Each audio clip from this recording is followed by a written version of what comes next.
Hello everyone and welcome to the University of Minnesota 4-H Agronomy and Horticulture Program's video series. My name is Ryan Mert and I'm one of your interns for this program this summer. In today's video we're going to talk about how to trim trees. This is the first video of a two-part series, and in this video we're going to be talking about why we trim trees, the tools we use to trim trees, and other important information we need to keep in mind while we're trimming trees. Alright, let's go ahead and talk about why we trim trees. So there are many reasons why we trim trees, but a few of the reasons that why we trim trees are for safety, tree health, and improved aesthetics. So if we have dead branches that are at risk of falling and breaking, or branches that are broken and hung up, we can go ahead and remove those branches to make a safer environment for us and for our property. And another big reason why we trim trees is to improve our line of sight while driving. So we can go ahead and trim trees to maintain our minimum right-of-ways that cities, counties, and states maintain. And we're going to also trim trees to improve our line of sight at intersections to make it safer for us while we drive. We can also trim trees to improve their health. We can remove dead branches and undesirable branches to open up space to promote tree growth in new areas. And we can also remove tree branches that are growing into the tree or choking other branches out.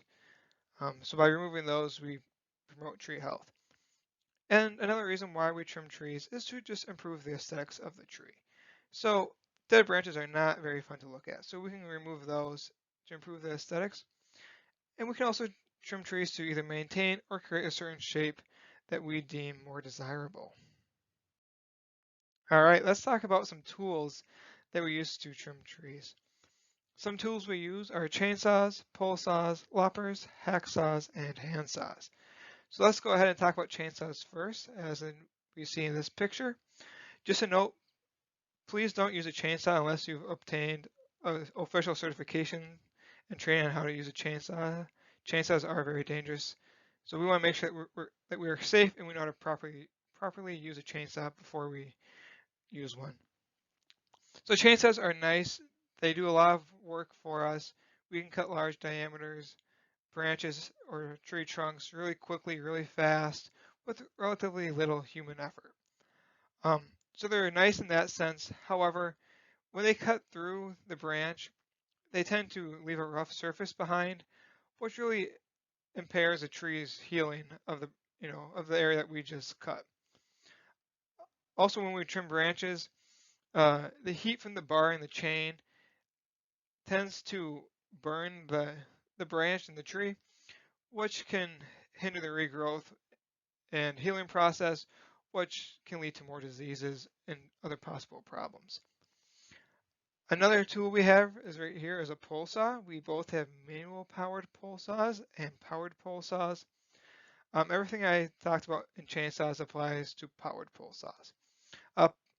As far as manual pole saws go, they're really nice and they're really useful tools, especially for reaching branches that we can't reach by staying on the ground. Another really common tool and very useful tool are loppers that we see right here. So these are nice. It allows us to trim small diameter branches really easily. There's no sawing back and forth. They make a clean cut, which is very good for tree healing and regrowth. And they're just all around convenient.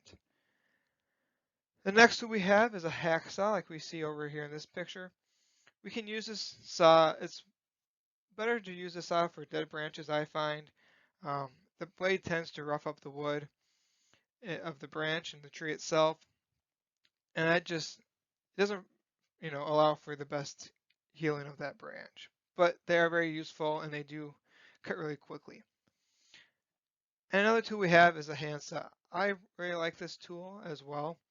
That's just my personal opinion. But these are smaller than hacksaws. They make a finer cut and a smoother cut, so it really allows a tree to heal better than some of our other saws. All right, let's talk about when to trim. So in theory, we can trim at any given point in the year if we absolutely need to. but we should try to avoid trimming during the summer and spring. We really want to trim during the fall and winter for several reasons. The first reason is in the fall and winter, the trees lose their leaves, and this reveals the true structure of the tree. So if we're trimming for a certain shape, we can actually see the branches and the structure of the tree, so we can more accurately create the shape we want. And then another big one, and probably one of the most important ones, why we trim in the fall and spring, is that it reduces the risk of spreading diseases and pests. Diseases and pests tend to spread easier in the spring and summer months. And when you cut a tree, you're essentially making a wound. You're opening up that tree and it becomes susceptible to diseases and pests until it's healed itself and the tree has grown over the area that you have just cut. So again, it's best to do a tree trimming in the fall and winter. Now, some other important information we need to keep in mind when we trim trees is do not remove more than 25% of the living crown in a given season. So don't remove more than 25% of the total photosynthetic material or branches that contain living leaves in a given season. Removing more than 25% will stress a tree and it can just lead to more problems than what you're looking for. And it can have negative impacts on the tree. We also want to avoid removing branches larger than 3 inches in diameter unless we absolutely have to. Removing branches 3 inches or bigger really impacts the tree. It can be detrimental to the tree and it can stress it and lead to shock in the worst cases. So it's best to avoid cutting branches over 3 inches in diameter unless we absolutely have to. And then another really big one we need to keep in mind is never cut a branch at any place besides a node. So I'm going to draw a branch over here. So this is our branch, and this is a branch that comes off the branch. Let me get a different color. So our node is where these two branches intersect. So if we cut the branch up here, right here, that's going to cause all of this to die back, including this branch. Whereas if we were to trim this branch that comes off to the side, if we were to cut it right here, this branch will stay alive, which is what we want. So again, let's just make sure that we don't cut branches at any places besides the node. So thank you for watching the part 1 of our video. I hope you guys learned some very important information. And please watch our second video as we will demonstrate how to trim trees and branches. Thank you.